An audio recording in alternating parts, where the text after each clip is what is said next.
Kevin, many congratulations. Talk us through that game. I think I was a bit sloppy in the first set, and I missed some doubles. He took it 1-0 down, but the past 2 years I have been down in games, and it doesn't worry me. I don't get stressed out, and 1-0 down now. I was still I'm the better player, so I'm gonna win it, and that's what happened. You've got a really strong record on this stage, and you made the last 16 here last year. What is it about here that you enjoy playing so much? I don't know. I don't exactly know what it is. I just, this is like the tournament you work towards the whole year, and as soon as you get here, it's just a different feeling from every other tournament.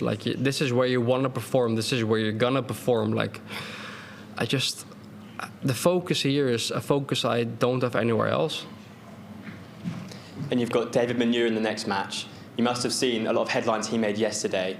What are you thinking ahead of that game? To be fair, when I watched the game live yesterday, him and Mike, and of course I was expecting to, if I would win my game, I was expecting to meet Mike in the second round.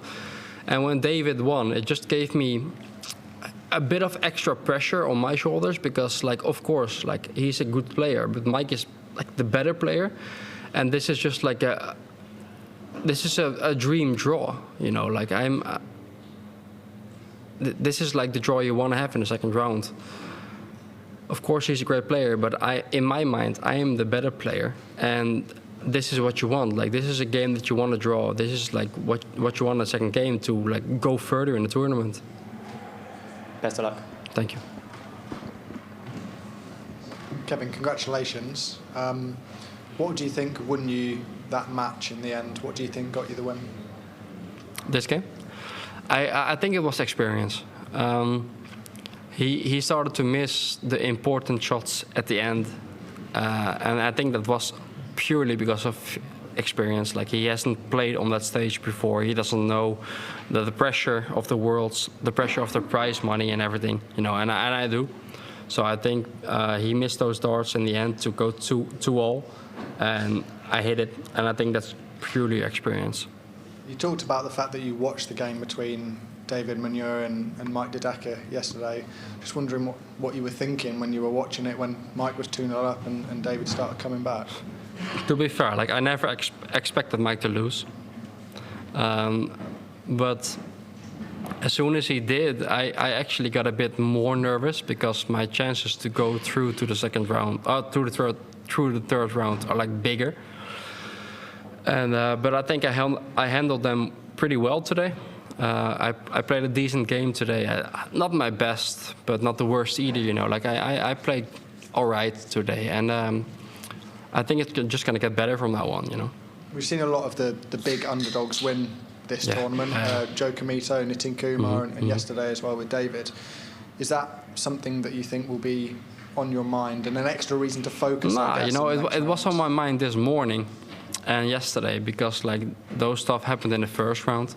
But I've managed to go past the first round, and the second round is going to be different. I think the second round there won't be as many upsets as the first round, and I think I have a really, really good chance to reach the third round.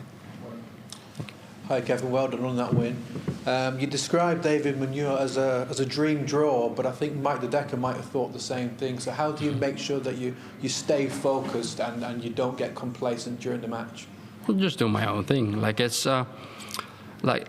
As you mentioned, it's a hard thing because you start the game feeling confident, and Mike felt yesterday, he missed a lot of opportunities to win the game and to just dominate. But that's just a thing that I don't I'm not gonna do that. I won't miss those opportunities that he did, and whenever I get the chance to go 2-0 up or win 3-0, I won't miss them.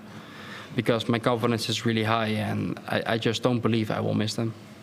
We saw on Instagram that he was complaining about whistles from the crowd during the match. If that was to happen to you, do you think you'd be able to cope with that if the crowd was against you? I don't think that will bother me at all.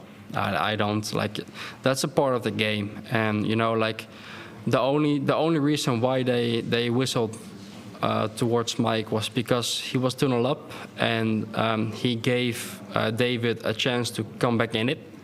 And of course, you know, the crowd, like, they love the underdog. And whenever the crowd notices that the underdog has a chance to win, they're gonna support the underdog, they're gonna whistle, they're gonna boo the favorite. And my goal is just to never give him a chance to win it. That's my goal. Thank you, Kevin. Well done today. Thank you. Well done, Kevin. Just on the back of that, are you comfortable in that role of, you know, being the favourite in a match like that and being the crowd sort of pantomime villain?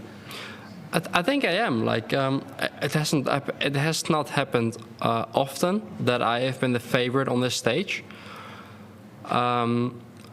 But I don't think it really matters in my mind. Like, I'm there to play my game. The first game is always the hardest. I played a decent game today, and I think I'm gonna play better the next game. Like, that's how it feels like. You know, the first game is just like when the pressure gets off, and then you're allowed to like play your own game. And so I think the next game I'm gonna play a lot better than now. And even with the booing and the whistling, like, I think I'm gonna play better. And the game against Matthew there, you say using your experience was key. Mm-hmm. Was it also a case of you expected him to falter at certain times? Because he did build good leads in sets that he maybe should have won. No, not really. I expected him to actually play better than he did.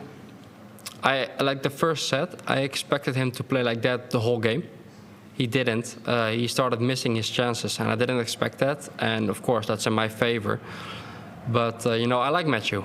He's a great person. He's a great guy, and I wish him the best. I just wish myself more. And it's been a steady year on the floor for you, and obviously coming off the back of the last 16 here. What do you need to make that next step into tournaments like the Match Play, Grand Prix, and quarterfinals? I think I've already made that next step. I have to think now. Beginning middle of September, I started to practice a lot more because my son started in school, and like the situation I have at home wasn't great.